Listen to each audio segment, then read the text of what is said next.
नमस्ते। आज का हमारा टॉपिक है पोषण। तो पोषण क्या होता है? भोजन को ग्रहण करना, जीवों द्वारा इसका उपयोग ही पोषण है। आइए हम पोषण के प्रकार देखते हैं। तो पोषण के दो प्रकार होते हैं। पहला स्वपोषी पोषण या स्वपोषण, दूसरा परपोषी पोषण या विषमपोषी पोषण।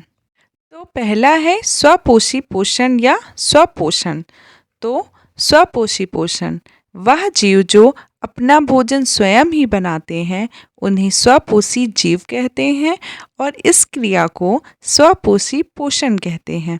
जैसे हरे पौधे अपना भोजन स्वयं ही बनाते हैं। दूसरा परपोषी पोषण। परपोषी पोषण वो जीव जो अपना भोजन स्वयं नहीं बनाते हैं, अपने भोजन के लिए दूसरे पर निर्भर रहते हैं, उन्हें परपोषी जीव कहते हैं और इस क्रिया को परपोषी पोषण कहते हैं।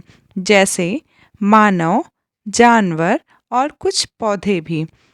मानव अपने भोजन के लिए दूसरे पर निर्भर रहते हैं, जानवर भी, तथा कुछ पौधे होते हैं जो स्वयं से अपना भोजन नहीं बनाते, दूसरे पर निर्भर रहते हैं। आइए अब पढ़ते हैं भोजन के प्रमुख पोषक तत्व। तो ये 5 होते हैं: कार्बोहाइड्रेट, प्रोटीन, विटामिन, खनिज लवण और जल। तो सबसे पहले कार्बोहाइड्रेट के बारे में पढ़ते हैं। कार्बोहाइड्रेट ये ऊर्जा देते हैं। सभी मीठे पदार्थों में पाए जाते हैं, जैसे मीठे फल, गन्ना, चावल, आलू आदि में कार्बोहाइड्रेट होते हैं।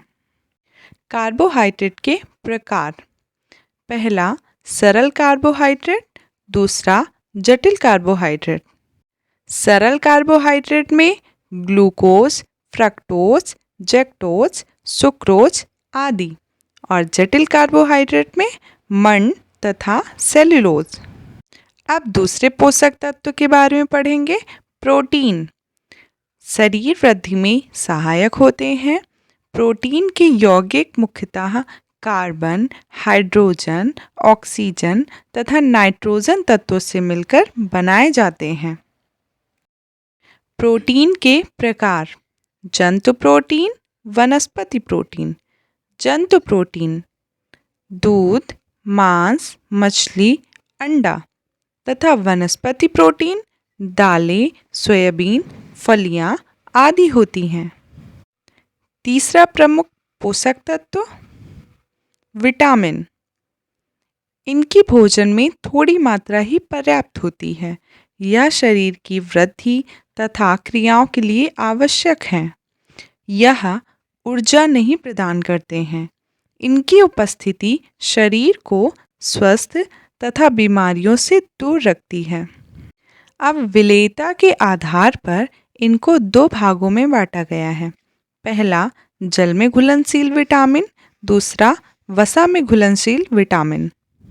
जल में घुलनशील विटामिन विटामिन बी और सी। वसा में घुलनशील विटामिन विटामिन ए, डी, ई और के। आइए अब पढ़ते हैं विटामिन के रासायनिक नाम। विटामिन ए, इसका रासायनिक नाम होता है retinol. Vitamin B thiamine. Vitamin C ascorbic अम्ल। Vitamin D calciferol. Vitamin E tocopherol. Vitamin K phylloquinone. आइए अब हम पढ़ते हैं विटामिन के स्रोत।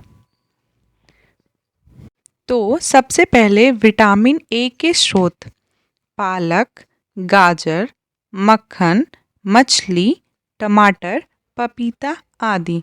इन सभी में विटामिन ए पाया जाता है।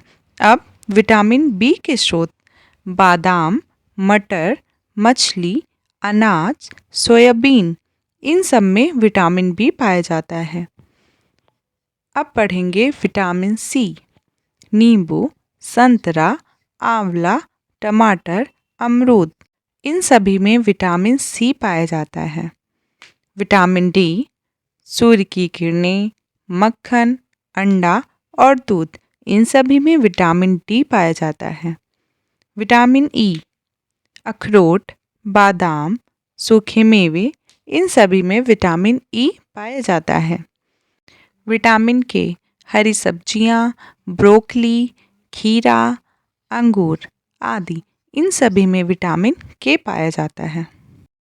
आइए अब पढ़ते हैं विटामिन की कमी से होने वाले रोग और उनके लक्षण। तो विटामिन ए से रतौंधी नामक रोग होता है और इसके लक्षण हैं देखने में कठिनाई। विटामिन बी की कमी से बेरी रोग होता है, जिसके लक्षण हैं धड़कन तेज होना, कमजोरी। विटामिन सी की कमी से स्कर्वी रोग होता है, जिसके लक्षण हैं दांत गिरना, मसूड़ों में खून आना है। विटामिन डी की कमी से रिकेट्स रोग होता है, जिसको सूखा रोग भी कहते हैं, जो बच्चों में अधिकतर पाया जाता है। इसके लक्षण है हड्डियों का कमज़ोर होना। विटामिन ई की कमी से बांझपन होता है। इसके लक्षण है मांसपेशियों में कमजोरी। विटामिन के की कमी से रक्त का थक्का ना बनना। ठीक है, तो विटामिन के की कमी से रक्त का थक्का नहीं बनता है, जिसके लक्षण है खून का पतला होना। अब अगले पोषक तत्व वसा के बारे में पढ़ेंगे। वसा से ऊर्जा मिलती है। वसा में ऊर्जा प्रोटीन, कार्बोहाइड्रेट से दोगुनी मिलती है। त्वचा के नीचे जमी रहकर हमें ठंड से बचाती है। वसा के स्रोत घी, मक्खन, चीज, वनस्पतियों जैसे सरसों, मूंगफली, सूरजमुखी, जैतून, सोयाबीन आदि में वसा पाया जाता है। अब पढ़ेंगे अगले पोषक तत्व खनिज लवण। यह आवश्यक पोषक तत्व है, इससे स्वस्थ और निरोगी रहते हैं। खनिज लवण से ऊर्जा नहीं मिलती है। आइए अब जल के बारे में पढ़ते हैं। शरीर का 2/3 भाग जल से बना हुआ है। शरीर का ताप नियंत्रित रखता है और स्वस्थ रहने के लिए शरीर में जल की पर्याप्त मात्रा रहना अनिवार्य है। धन्यवाद।